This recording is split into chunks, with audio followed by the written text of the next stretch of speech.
Napoleon Hill, Think and Grow Rich. I'd read this when I was younger, didn't think much about it. But I see now where a lot of these teachings come from. A lot of Napoleon Hill's teachings, I see where the genesis of it, with the New Thought teachings. And some other books I read from the library that I had to return, of course. In addition to these, I have dozens of videos that I recorded on my computer, maybe hundreds of podcasts, web pages, PDFs that I've saved. And something that Faith and Reason said yesterday that just floored me when I thought about it. I should have known this, but there's no end to the number of books that are written about this subject. So much stuff you have to learn. There's no end to the number of teachers who have a slightly different take on things. I mean, you have Ernest Holmes, you have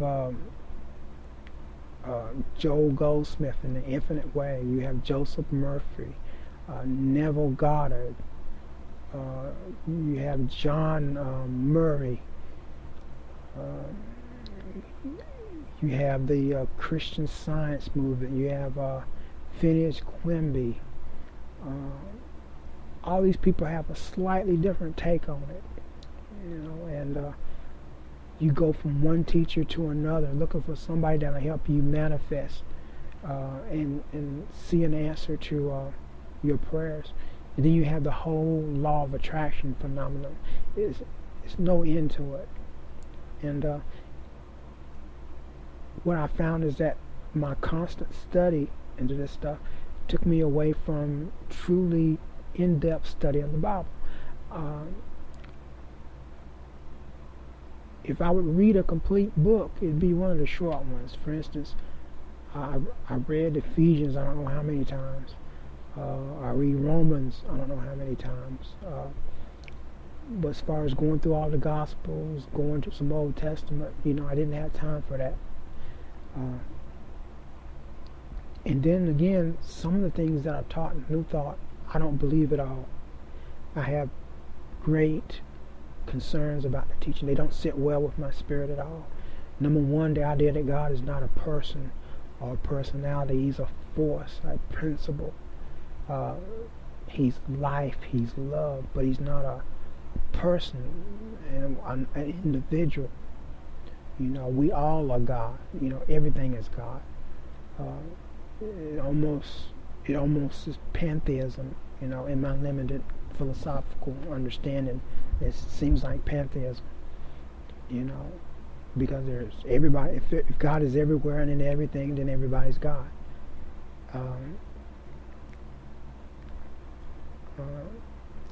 In fact, I heard one teacher,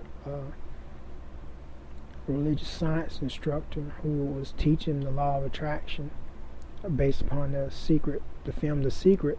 She says that the universe doesn't even know who you are or care. It's only there to answer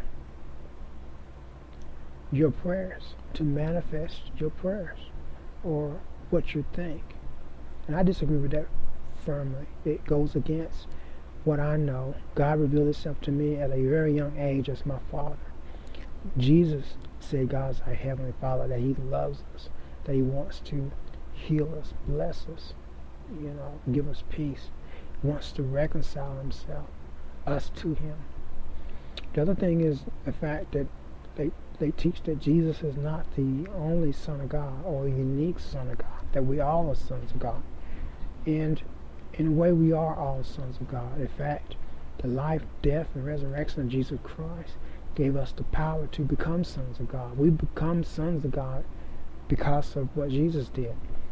Jesus is the unique Son of God in that God deliberately, intentionally willed that a being be created within Mary's womb that became Jesus. When has he ever done that before? He created Adam out of the dust, but Jesus intentionally used biology to create a Son of God, Jesus Christ. So he is unique in that way. He's the firstborn of many brethren. And then, of course, you have the doctrines. The doctrines are the doctrines of the Trinity. And these are the doctrines that I believe. And So I don't believe you should take that away from him. And there are some other things that I disagree with enough that I avoid certain teachers. I avoid studying some new thought things before I go to bed, because some of the teachings really should not go into your mind when you're in a receptive spiritual state. And I shouldn't have to, if this stuff is truth, I shouldn't have to do that.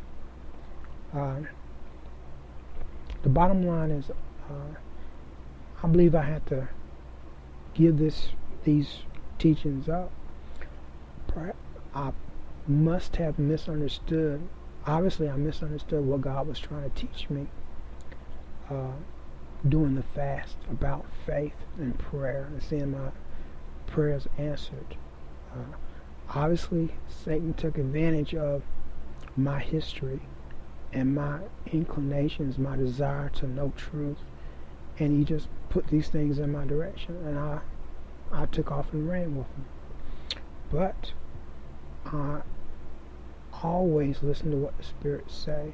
I'm not going to be rebellious or proud and continue going on a path that I know is leading me further and farther away from the truth. So what I plan to do is, and I don't believe in book burning, so I'm not going to tell you exactly what's going to become of these books, but let's just say that I'm not going to donate these to the library or back to the thrift store.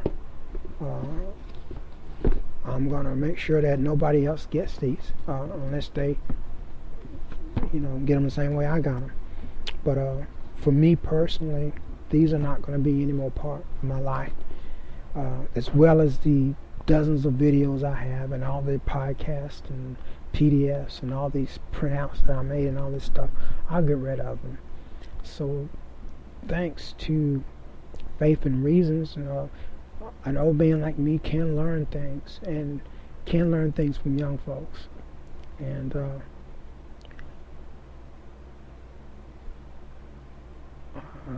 I'm thankful for that testimony, and I'm curious. I would like to hear some responses if I'm going overboard as far as getting rid of these books is concerned. I don't think so, but anyway, thanks for your time.